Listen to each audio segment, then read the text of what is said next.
Ya, kan biasanya berdiri sih. Bismillahirrahmanirrahim. Assalamualaikum warahmatullahi wabarakatuh. Waalaikumsalam warahmatullahi wabarakatuh.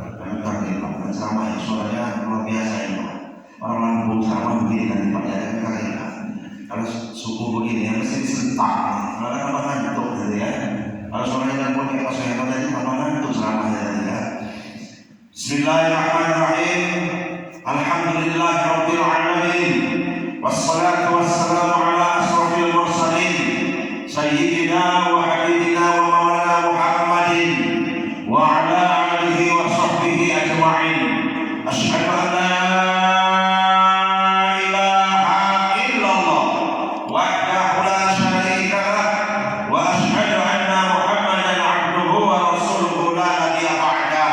Allahumma shalli wa sallim wa barik ala Muhammadin wa ala alihi wa sahbihi ajma'in. Amma ba'd. Alhamdulillah, kita panjatkan puji syukur kehadirat Allah Subhanahu wa taala.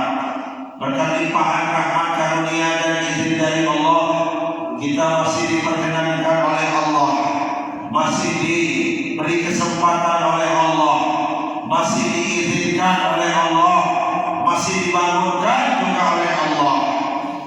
Artinya Allah masih sayang sama kita, Allah masih cinta sama kita, Allah masih memberikan kesempatan kepada kita untuk menambah amal ibadah dan amal soleh kita.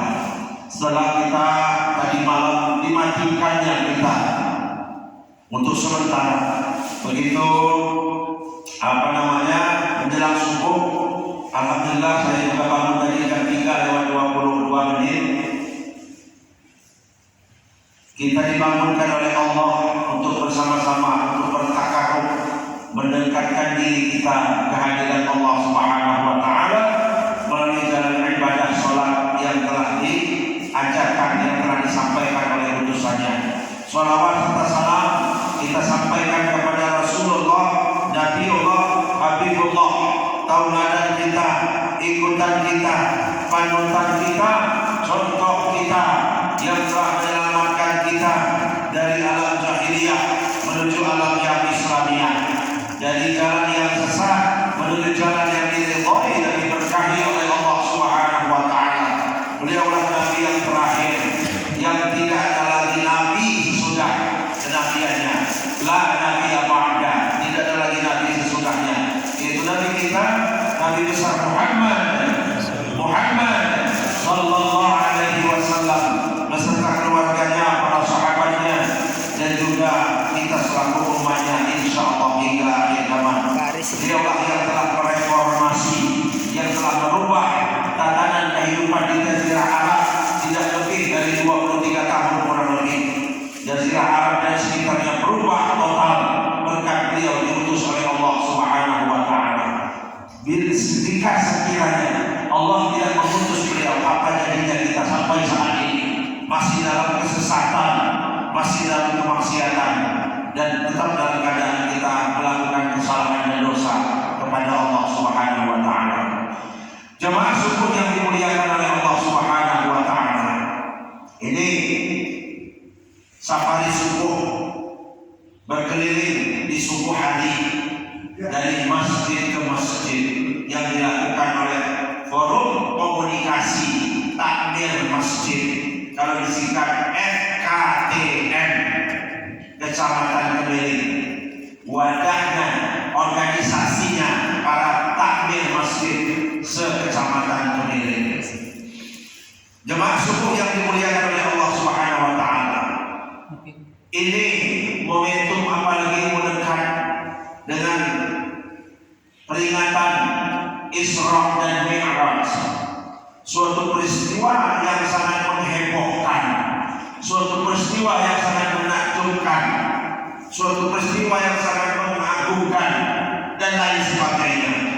Heboh pada waktu itu karena Nabi kita Muhammad SAW di Isra dan Mi'rajkan oleh Allah dalam waktu yang singkat, mulai dari malam atau pertengahan malam sampai menjelang sebelum sholat subuh sudah sampai lagi ke bumi. Kemana jalannya? Gak tanggung-tanggung Pak.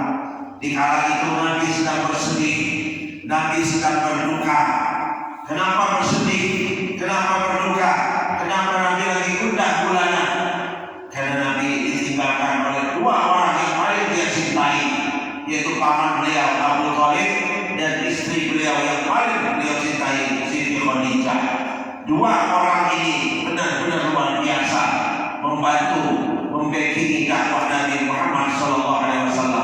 Walaupun paman beliau Abu Thalib sampai akhir hayatnya beliau juga tidak mau masuk Islam. Bukan beliau tidak mau hidayah yang Allah berikan tidak diberikan oleh pamannya Abu Thalib, tapi walaupun beliau tidak masuk Islam sampai akhir hayatnya, beliau membackingi dakwah Nabi Muhammad SAW. Dua orang inilah terkemuka, tokoh terkemuka di kota Mekah. Gak ada yang berani mengganggu Nabi kita Muhammad selagi dua orang ini masih hidup. Oleh karena itu wajar kalau Nabi sedang bersedih, Nabi sedang berduka di kala itu. Oleh karena itulah Allah mengutus malaikat Jibril, silakan Pak, dinikmati kuenya Pak, dinikmati buka kotaknya, diminum tehnya. Gak apa-apa Pak, maka saya mau cek apa-apa, ikhlas saya. Begini kan resikonya Pak. Jamaah subuh yang dimuliakan oleh Allah Subhanahu wa Ta'ala. Oleh karena itulah Allah memerintahkan kepada malaikat Jibril, hai malaikat Jibril, panggil kekasihku Muhammad, ajak dia ke sini, langsung menghadapku. Bukan main Pak, Nabi sedang bersedih, Nabi sedang gundah gulana, Nabi sedang berduka. Diajak oleh malaikat Jibril atas perintah Allah, jalan-jalan Pak. Jalan-jalan kemana? Bukan ke Pantai Ringung, bukan ke Pasir Putih, bukan ke Lembah BKP. Jalan-jalan kemana? Langit. Wah, dan mau wisatanya ke langit Pak, tanggung-tanggung. Nabi sedang bersedih, diajak oleh malaikat Jibril atas perintah Allah. Keliling. Dari mana? Besarnya dari Masjidil Haram ke Masjidil Aqsa. Kita lihat di sini apa pelajaran yang perlu kita ambil dari peristiwa Isra dan Mi'raj. Pertama, Nabi sedang dalam keadaan sedih, dalam keadaan berduka. Isra dan Mi'raj kita tahu cuma satu perintahnya kok, menunaikan sholat 5 waktu. Artinya apa? Artinya kalau kita sedang sedih, kalau kita sedang gundah gulana, kalau kita sedang ada masalah dan problem, kita Isra dan Mi'raj. Isra dan Mi'raj kita bukan seperti Nabi lagi, tapi Isra dan Mi'raj kita dalam keadaan sedih itu kita menghadap Allah. Sholat yang baru saja kita laksanakan tadi, kita sudah Isra dan Mi'raj itu. Artinya mana Isra sedih? Kalau kita sudah sedih, kita Isra dan Mi'raj, kita menghadap Allah. Itu obatnya. Kita ada problem masalah, kita adukan sama Allah. Hati kita kalau sudah sholat menghadap Allah tenang. Alladzina amanu tatma'innu qulubuhum bi dzikrillah, ala bi dzikrillah tatma'innul qulub. Orang-orang yang beriman itu hati mereka menjadi tenang, hati mereka menjadi tenteram. Kenapa? Bi dzikrillah. Kenapa? Karena mengingat Allah. Ala bi dzikrillah tatma'innul qulub. Ingatlah kepada Allah, sesuai dengan mengingat Allah hati menjadi tenang.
berlinang air mata kita. Oleh karena itulah nanti di neraka orang-orang yang matanya berlinang air mata karena takut kepada Allah. Kata Allah, kalau dia tetap masuk neraka karena ada dosa-dosanya yang belum sempat dia taubat, kata Allah, hai neraka, jangan kau bakar mata dia itu. Matanya pernah bersedih, keluar air matanya karena takut kepadaku. Api neraka menyentuh matanya. Cuman Pak, kalau doa jangan dibuat-buat nanti kita kasih air aqua. Ya Allah beritahu jangan dibuat-buat. Nangisnya kita di hadapan Allah, nangisnya benar-benar keluar dari hati kita. Ini pelajaran dari Isra Mi'raj yang perlu kita ambil hikmahnya. Saya nggak mau panjang lebar tentang Isra Mi'raj, mungkin nanti ada penjelasannya tersendiri kali ya. Mungkin. Yang kedua apa yang kita ambil dari peristiwa Isra Mi'raj? Nabi Isra Mi'raj itu dari Masjidil Haram ke Masjidil Aqsa, dari masjid ke masjid. Nabi startnya dari rumah, dari Masjidil Haram menuju mana? Ke Masjidil Aqsa di Palestina. Artinya apa? Dari masjid ke masjid. Maksudnya apa? Orang Islam tidak bisa lepas dari namanya masjid. Tidak bisa dipisah orang Islam dengan masjid. Persis seperti ikan dengan air tidak bisa dipisah. Ikan dengan air kalau dipisah mati ikannya. Karena memang tempat ikan itu adalah di air.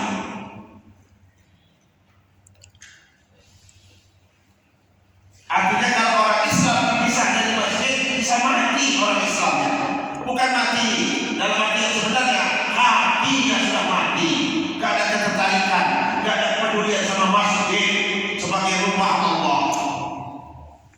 Artinya apa? Kalau kita yang laki-laki ini jemaah subuh yang dimuliakan oleh Allah, sholat 5 waktu kita ke masjid dong. Dengar nggak? Speaker atas ada? Bunyi nggak? Enggak. Kalau kita laki-laki ini sholat 5 waktu dan ke masjid dong, jangan di rumah. Nabi nggak pernah sholat 5 waktu itu di rumah, di masjid. Kalau di rumah itu bisa nggak sholat? Bisa. Sholat apa di rumah? Sholat sunnah.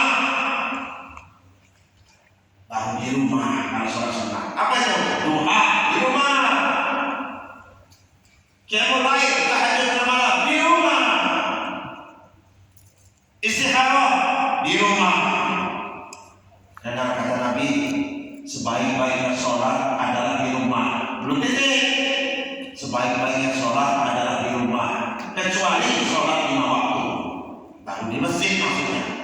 Ya, jadi sebaik-baiknya sholat itu dilakukan di rumah. Sholat yang mana dilakukan di rumah? Sholat sunnah.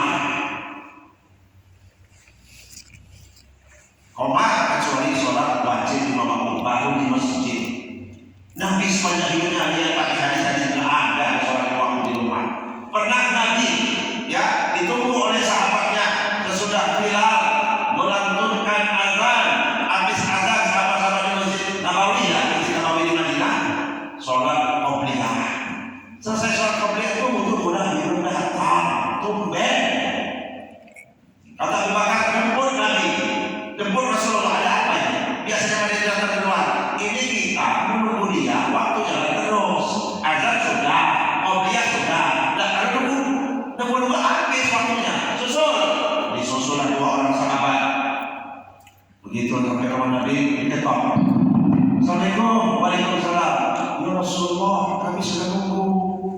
Azan sudah, qobliyah sudah, tinggal nunggu sholat 5 waktunya. Tolong, kami sudah menunggu dengan sahabat-sahabat yang lain. Yang lain tak mau jadi imam saja dengan Nabi kita. Kata Nabi, aku sakit keras. Tolong papa aku. Dipapah Pak sama sahabat yang buat nanti dipapah. Nabi sakit keras, sakit dalam, masih mau ke masjid dipapah kanan kiri. Kita pada neraka, buat kamu masjid, apa rasanya? Dipapah nanti sampai ke masjid. Kata Nabi, ya Abu Bakar, antum jadi imam. Nah kalau dapat perintah dari imam, mau apa kata imam? Disingkat sholatnya, lama-lama orang yang sakit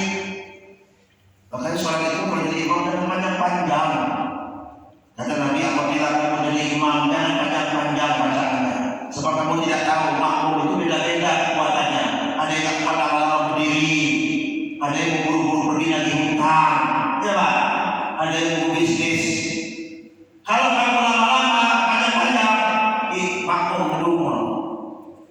Sekali baca Yasin dari awal sampai akhir, apa kata ngomong? Sampai saya nggak mau lagi atau saya nggak mau menjadi imam. Dicengin sama makmum Pak. Tapi kalau kamu salah sendiri, terserah kamu. Mau satu Quran kamu habiskan itu nggak apa-apa. Coba, ya. Jadi pendek-pendek baca ayatnya sesudah Al-Fatihah. Seperti Pak Sugisno tadi, benar itu Pak. Nggak panjang-panjang ya Pak ya. Kalau panjang-panjang kadang-kadang ngantuk, ada yang sampai tidur sampai berdiri begitu. Nah, artinya apa? Itulah orang Islam itu tidak bisa dipisah dari masjid. Ya, dari masjid ke masjid Nabi Isra dan Mi'raj. Nabi hijrah dari Mekah ke Madinah, yang dibangun apa? Bukan kantor. Tapi yang dibangun apa? Masjid. Nabi bangun ke kantor, Pak. Yang dibangun pertama kali apa? Masjid. Ya, itulah kita ya. Mudah-mudahan kita yang sering rajin ke masjid, jamaah al-mukhlisin ini yang rajin ke masjid, yang rajin ke masjid ya, yang selalu yang rajin ke masjid, jamaah al-mukhlisin ini semoga Allah masukkan ke dalam golongan hamba-hamba yang soleh dan dimasukkan oleh Allah ke dalam surga Allah Subhanahu wa taala. Dan juga para pengurus masjid, baik pengurus masjid al-mukhlisin maupun pengurus masjid kita yang dalam tergabung dalam organisasi forum komunikasi taklim masjid juga, ya, semoga Allah panjangkan umur kita, Allah sehatkan badan kita, karena Allah akan jamin barang siapa yang orang yang hamba-hambaku yang selalu sepanjang hidupnya meramaikan masjid, memakmurkan masjid, sholat 5 waktu di masjid, pokoknya selalu datang ke masjid, Allah jamin kesehatannya. Ya. Ada 7 golongan, ya, yang nanti di yaumil kiamah dia akan dinaungi langsung oleh Allah, dilindungi langsung oleh Allah. Yang pada hari itu tidak ada lagi tempat kita berlindung, yang pada hari itu tidak ada lagi tempat kita bernaung kecuali lindungan dan naungan Allah Subhanahu wa taala. 7 golongan itu salah satunya adalah rajulun qalbuhu mu'allaqun bil masjid, yaitu orang yang hatinya terpaut kepada masjid. Yang namanya terpaut, Pak, nggak akan bisa dipisah. Bujang sama gadis, kalau hati mereka terpaut, walaupun mereka tidak pisah secara fisik badannya, hati mereka tetap menyatu. Kenapa? Sudah terpaut. Orang yang terpaut hatinya ke masjid, dimanapun hatinya berada, dia pikirkan bagaimana masjid. Oh, bagaimana memakmurkan masjid, bagaimana meramaikan masjid, dia pikirkan otaknya adalah masjid dimanapun kakinya berada. Itu orang yang sudah terpaut hatinya kepada masjid. Rajulun qalbuhu mu'allaqun bil masjid. Salah satu golongan dari 7 golongan yang dapat naungan langsung dari Allah di padang mahsyar, yang orang lain kepada kepanasan, dia tidak kepanasan, yang orang lain kepada kebingungan, dia tidak bingung, dia tenang, dia adem, dia tidak kepanasan. Salah satunya adalah rajulun qalbuhu mu'allaqun bil masjid, yaitu orang yang hatinya terpaut kepada masjid. Ini enggak ada pengurus masjid, enggak ada yang mau. Enggak ada yang mau jadi pengurus masjid. Kenapa? Enggak ada gajinya, enggak ada honornya. Padahal gajinya, honornya orang yang pengurus masjid itu datang dari Allah, yang sudah pasti surga jaminannya. Ya, sebelum dia masuk surga, Allah naungi dia yang ada maksa. Kalau orang yang mau mengurus masjid, banyak masjid itu Pak yang pengurusnya sudah habis masa periodenya, vakum. Tunjuk satu nggak mau, tunjuk satu nggak mau, maunya apa? Padahal itu pengurus masjid pekerjaan yang paling mulia di sisi Allah Subhanahu wa taala. Ini pelajaran yang perlu kita ambil dari Isra dan Mi'raj, dari masjid ke masjid. Ya. Kemudian yang ketiga, yang terakhir, Isra dan Mi'raj itu satu perintah yang cuma sholat. Kalau perintah yang lain Allah suruh malaikat untuk menyampaikannya kepada Nabi, tapi bil khusus sholat Allah nggak mau menyampaikan melalui malaikat Jibril, langsung dipanggil oleh Allah. Artinya apa? Sholat 5 waktu itu sangat penting. Kalau lurah langsung dipanggil oleh gubernur, langsung dipanggil oleh utusan, artinya ada hal penting yang harus disampaikan gubernur oleh lurah tadi. Tidak perlu melalui perantara utusannya. Artinya penting. Ya, penting perintah itu. Sholat juga penting. Amal ibadah yang pertama kali ditanya oleh Allah adalah sholat di yaumil qiyamah. Sholatnya dulu yang ditanya. Hai hambaku fulan, mana sholat kamu? Apa kerja kamu di dunia dulu? Kok pede betul kamu ada baru kali atau seolah-olah orang mungkin. Mana sholat kamu? Aku beri umur begitu panjang di dunia. Isinya apa? Ya, oleh karena itulah mari salah satu bentuk kesombongan yang paling sombong adalah kita tidak pernah mau sujud kepada Allah Subhanahu wa taala. Sujud itu pakai kepala. Anggota tubuh yang paling terhormat adalah kepala. Kalau kita dipukul tangan kita mungkin tidak terlalu marah. Kalau badan kita dipukul sama orang, kita tidak terlalu marah. Kalau kaki kita dipukul sama orang, kita tidak terlalu marah. Tapi kalau pukul kepala, coba-coba. Karena coba-coba pukul kepala orang, anggota tubuh yang paling kita hormati, kepala. Dia akan marah. Artinya apa?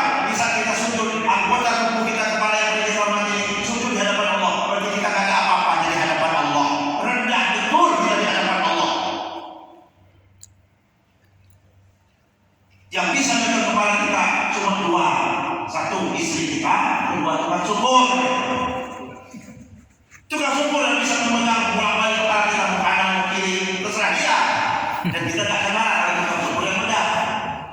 Kalau orang lain yang megang, coba. Saya nggak berani dengan kepala ketua yang megang. Tapi kalau tukang syukur dia berani dengan kepala. Coba dipegang. Ya, jangan apa-apa. Artinya kita tidak ada apa-apa yang harus kita berhadapan sama Allah. Sujud anggota tubuh yang paling kita hormati di hadapan Allah tidak ada apa-apanya. Artinya apa? Jangan sombong di hidup ini. Apa yang kita sombong di hadapan Allah tidak ada apa-apanya kita ini. Sombong karena harta, Pak. Mau kaya-kayaan, lebih kaya korun, Pak. Mau kaya-kayaan, kaya-kayaan Nabi Sulaiman, Pak. Sombong karena jabatan, ada apa-apanya Pak jabatan ini. Akan hilang, akan selamanya jabatan itu pegang kita. Ya, akan selamanya ada ganti, ada regenerasi. Ya, tuh sebelum kita reformasi, Orde Baru itu apa kurangnya? 32 tahun katanya berkuasa. Pimpinan Soeharto tumbang juga Pak. Gak akan selamanya orang pegang terus jabatan presiden. Akhirnya tumbang juga. Ya, walaupun cara numbangnya gak enak barangkali menyakitkan, tapi ini jabatan itu gak selamanya. Ketua RT itu gak selamanya. Mana ketua RT? Ketua RT itu gak selamanya. Akan diganti sama orang lain. Ya, oleh karena itu apa yang kita sombongin di hadapan Allah Subhanahu wa taala. Demikian yang dapat saya sampaikan. Kalau ada yang benar saya sampaikan tadi itu datang dari Allah. Kalau ada yang salah saya sampaikan tadi datang dari saya sebagai manusia. Saya bukanlah apa-apa. Saya adalah manusia yang paling lemah, yang minim ilmu pengetahuan agamanya, minim amal ibadahnya. Demikian yang dapat saya sampaikan kepada Allah. Saya mohon ampun kepada bapak-bapak termasuk saya mohon maaf yang sebesar-besarnya. Kalau ada jarum yang patah jangan disimpan di dalam laci, Pak. Kalau ada kata-kata saya salah jangan disimpan di dalam hati. Kalau ada sumur di ladang boleh kita numpang mandi. Kalau ada umur kita yang panjang, insya Allah kita bisa bertemu lagi di masjid yang lain tentunya. Demikian. Wabillahi taufiq wal hidayah. Usikum ala sunnatullah. Assalamualaikum warahmatullahi wabarakatuh. Waalaikumsalam warahmatullahi wabarakatuh.